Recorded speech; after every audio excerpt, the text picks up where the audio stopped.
आप सल्लल्लाहु अलैहि वसल्लम आमतौर पर हफ्ते को इस मस्जिद में नमाज के लिए तशरीफ लाते थे। एक रवायत के मुताबिक मस्जिद कुबा में 2 नफल नमाज अदा करने का सवाब एक मकबूल उम्रे के बराबर है।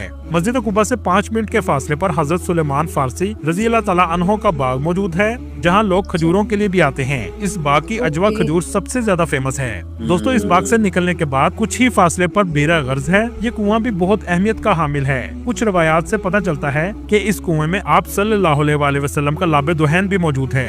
इसके अलावा आप सल्लल्लाहु अलैहि वसल्लम ने अपने गुस्ल के लिए भी वसीयत की थी कि इस कुएं का पानी इस्तेमाल किया जाए। इस जगह बड़ी तादाद में ज़ायरीन आते हैं।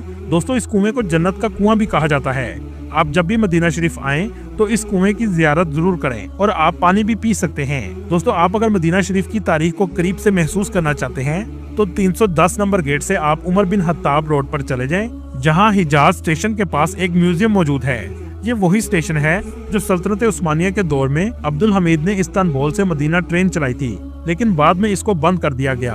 दोस्तों, इस म्यूजियम में आप कदीम दौर का मदीना देख सकते हैं। इसके अलावा आप सल्लल्लाहु अलैहि वसल्लम के दौर की बहुत सी चीजें मौजूद हैं। चले यहाँ से चलते हैं मस्जिद जुमा की तरफ। ये वो मस्जिद है जहाँ इस्लाम का सबसे पहला जुमा अदा किया गया था और इसी वजह से इसका नाम मस्जिद जुमा है।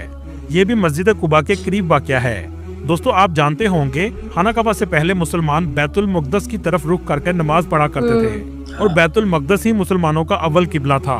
16 से 17 महीने मदीना शरीफ में आप सल्लल्लाहु अलैहि वसल्लम ने बैतुल मुक़द्दस की जानब नमाज अदा की, लेकिन आप सल्लल्लाहु अलैहि वसल्लम की ख्वाहिश थी कि किबला खाना काबा बन जाए। अब ये मुमकिन नहीं था कि अल्लाह के महबूब की ख्वाहिश हो और अल्लाह पूरी ना करें।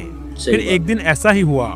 मस्जिद में आप सल्लल्लाहु अलैहि वसल्लम पर हालत नमाज में वही नाजिल हुई और किबला तब्दील करने का हुक्म आ गया और नमाज में ही आप सल्लल्लाहु अलैहि वसल्लम ने किबला तब्दील कर लिया और खाना काबा की जानब नमाज अदा की। दोस्तों, ये वही जगह है जिसे मस्जिद किबला तैन कहा जाता है, मतलब 2 किबले वाली मस्जिद। दोस्तों, मदीना मुनव्वरा में लिटरेसी रेट भी बहुत ज्यादा है, जो एक रिपोर्ट के मुताबिक 97% के करीब है, क्योंकि सऊदीया की हुकूमत ने तालीम के शोबे में बहुत तरक्की की है और सऊदीया के 2030 विजन प्रोग्राम का एक मंसूबा ये भी है कि पूरे मुल्क के लिटरेसी रेट को 100% तक लेकर जाया जाए। मदीना मुनव्वरा में मौसम ज्यादातर गर्म रहता है, यहाँ तक कि दर्जा हरारत 50 सेंटीग्रेड तक भी चला जाता है। इसी वजह से मस्जिद के सहन में आपको ऐसे पंखे देखने को मिलेंगे जो हवा के साथ पानी भी फेंकते हैं, जिन्हें मिस्ट फैन कहा जाता है।